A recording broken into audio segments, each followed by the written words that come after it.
guys, another day, another Final Fantasy video. Today we're going to break down the Crisis Core trailer because I think there is quite a fair few things in this trailer that a lot of people I don't think have picked up on, and I think this reunion trailer it tells you a lot more than what people realise. So we'll go through it, we'll break down what I feel is there. So yeah, without further ado, straight away, like, you should already get the sense of what's coming. This is obviously the CGI cutscene of Zack's last stand, taken directly from Crisis Core, with some differences here. So right away, you're looking at the soldiers, and you can quite clearly see they've been upscaled. They haven't been retextured or anything like that. When you look at the uniform, how flat they are, but how sharp the edges are. You know, you focus at the helmet, and you can like see like outlines like around the soldiers here, to kind of like where you can see where they've used lighting and things like that. Yeah, and here we are, Zack in all of his CGI glory. Now, this is a really interesting one. I didn't pick this up during my first reaction. They've actually gone into the footage themselves and changed Zack's Buster Sword to how we know it in Remake. So in Crisis Core, for those that didn't play the PSP, the hilt here was gold, and it had like a pattern of sorts on it. So yeah, they've physically gone into these cutscenes and changed a lot here. And now I say again, yeah, lighting, subtle difference, and now we're given his legacy. His legacy gave life to Final Fantasy VII. Now, the PSP as a handheld console didn't sell like amazingly or anything like that, so I think there'll be a lot of people that have played Final Fantasy VII, possibly Remake, looked at the end of the Remake and gone, who's that guy? This here just encapsulates the importance of the character of Zack. I won't go too far down that rabbit hole, because obviously I'll try and save that for the game itself. Yeah, and then there you go. So first footage of the very first gameplay scene you'll see in Crisis Core. It's kind of a bit of a reenactment, or you'll notice it being familiar to the bombing mission from Final Fantasy VII, like the game itself. And there we go, the Zack. Although sadly they didn't get the original voice actor from Crisis Core, who was Rick Gomez. For anyone that might have seen Band of Brothers, his Luz. Remember, boys, flies spread disease, so keep yours closed. Remember, boys, give me 3 days and 3 nights of hard fighting, and you will be relieved. Another thing to remember, boys, flies spread disease, so keep yours closed. That guy was Zack Fair in the original, and personally I kind of feel his performance is absolutely incredible. But now they've got Caleb, is it Pierce or Pierce, something like that, is the voice actor that they got for Remake, and obviously they've put him into this game, which to me is interesting. If they're now going, right, we're going to pull the voice actor from Remake into a remaster of Crisis Core, kind of tells me this game's going to diverge at some point, but I'll get back to that point towards the end of this, because there's something obvious that they're shown but not shown with this trailer.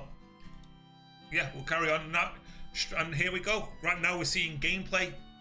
Now the hood almost looks identical to how it looks in the PSP, minus the bottom right here. So now the PSP only had 2 shoulder buttons, L1 and R1. It didn't have any triggers. So obviously the controls for Crisis Core were clunky and, to be honest, awful.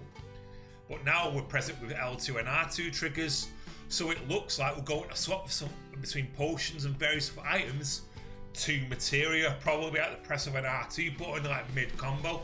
So obviously square would be Zack's standard attack, and then you'd hit R2, maybe in combination with a certain button, to kind of get access to Zack's a bigger arsenal of techniques and magic. Carrying on.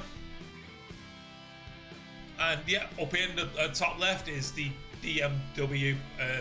I say system, but in Crisis Core there wasn't really much of a system to it.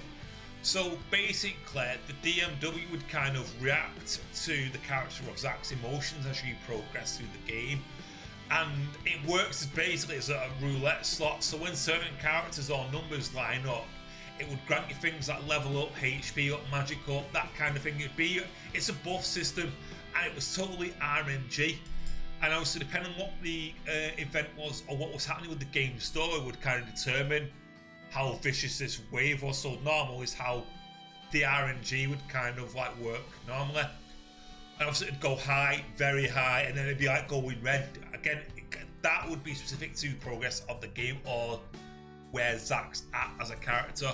But I don't know whether or not for this remake of Crisis Core that there was actually going to be some sort of systematic change to it.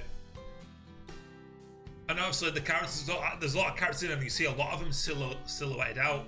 That's because the characters haven't been introduced to Zack in the story at that point. And here we are, reintroduced to the character of Genesis. Now, one of the big reasons this game took so long to come out was the character of Genesis was actually based on a massive J-pop idol called GAT. And the character of Genesis and GAT are one-for-one people. Like, the appearance of Genesis was based on the singer GAT. So it kind of meant that throughout the years, licenses have kind of run out for copyright and things like that, and it meant this game couldn't be remade up until this point. Before this anniversary event started, GAT had put on Instagram a video with him in his Genesis costume, because he actually got a whole cosplay for when Crisis Core originally came out, which is really cool. So then some fans picked up on it and were like, oh my god, is Genesis going to be in Remake Part 2? Because this is where the speculation was. People were thinking Remake Part 2 might be a Crisis Core remake of sorts, but from this trailer, not necessarily true. Again, I'm being choosy with words I say, not necessarily, because I think some point of this is. Here with the next shot, we're introduced to two new characters if you haven't played Crisis Core before. To the right here is Angeal, Zack's mentor. To the left is Director Lazard. He is basically the commander-in-chief of Soldier, the army at Shinra. Is the organ? I can't find my words here, but Shinra owns Soldier. Director Lazard commands him. And yeah, and there we go. And there we are introduced to the Buster Sword here. Angeal is the first owner of the weapon, and as you play through this game, you will get a lore and history on the weapon in particular, why Angeal has it first, and eventually how Zack gets it. But we're not going to talk about that here either. Now, here, it sort of sounds like they kept Angeal's voice actor, but his tone is, I want to say, a bit deeper. Maybe that's age kicking in. But I'm pretty confident it's the same voice actor for Angeal as the remake. Just I think age might be affecting him here. No new changes to the UI at this point. I think this is as far as it's going to get in terms of anything visibly different. It's not like, say, Final Fantasy XVI's trailer, where as the trailer went on, we were given more to look at. And yeah, now we've been reintroduced to Sephiroth. This is the same voice actor from Remake as well. Obviously, in this game, Sephiroth's an ally. He's friendly. He's a total ally in this. You get to see a side of Sephiroth you don't traditionally see in Final Fantasy, and it's a very cool version of Sephiroth as well. Here we introduced to the summons. The summons work in this very similar to Final Fantasy games, as you know. Traditionally, you'd use a summon and you'd get a massive attack as you used it, but not like Remake, where they are visible party members. They just use element-based attacks on the enemy. Here we're reintroduced to Aerith. And yeah, this little part here with Zack's new voice actor. This is where I don't rate him too much. it doesn't. With Rick Gomez's performance, it was so more upbeat, and Dawson's, he dealt with so many tones to really convey Zack. It was very hopeful, it was very upbeat despite tragic circumstances that he gets put under. Now this white wing right here, this isn't Sephiroth. Sephiroth's wing's black. Again, it's kind of hard because I want to kind of tell you to explain what this is. All I will say is this white wing represents a massive turning point for Zack's character in this game. And if you notice the feathers and stuff, for those that might have already watched Final Fantasy VII Rebirth trailer, pay very close attention to those white feathers when you play Crisis Core this winter, and it will give you far more context as a new element of Final Fantasy VII Remake and something else that might be going on. And again, this is, and there we go, Zack's last stand again. Now, this is very interesting. One of the biggest criticisms I had, and I think a bunch of other fans had, again, come back to the voice actor's performance. However, in this cutscene, is quite very clearly re-recorded his lines. And one of the most noticeable things is tone. He brings it down a lot. You get the sense of dread with Zack and what is about to happen in this scene. Again, I'm not going to explain what, because again, with Crisis Core Remake coming out in the winter, you need to experience this for the first time. The storytelling in this game is fantastic, and for those that didn't know, the director of Final Fantasy XV, Hajime Tabata, actually was the director for Crisis Core originally, which does beg the question: what studio within Square Enix is making this game, or has it been outsourced? At least this game, it looks like it's running on Unreal Engine, probably the 4th generation, and I believe the City NT was using the same engine as well, and you can kind of tell with some of the early in-game models, character lighting, textures and things like that. And yeah, the other important thing is here, like, more proof that Caleb Pierce, or Pierre, has revisited his lines in this cutscene. In Remake, he says, what is it now? Embrace your dreams and protect your honor as a soldier. But in Crisis Core, soldier is the name of an organization. So it kind of goes, embrace your dreams as soldier. And they've kind of had him kind of go, right, yeah, like the way you've done it in Crisis Core was incorrect or not as accurate. And he's performed the lines to the correct script of the original Crisis Core. Embrace your dreams.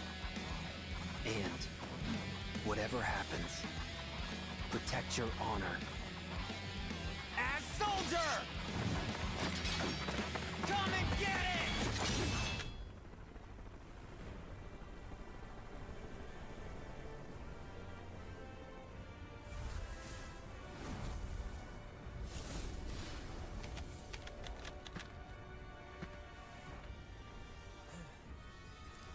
Boy, oh boy. The price of freedom is steep.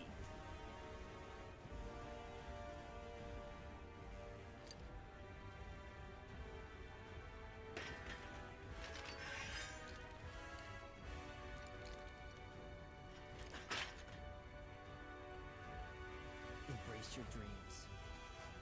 And whatever happens, protect your honor. As a soldier! Come and get it!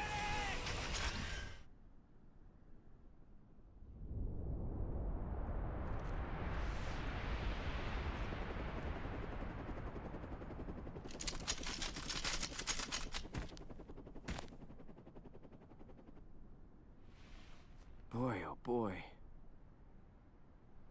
The price of freedom is steep.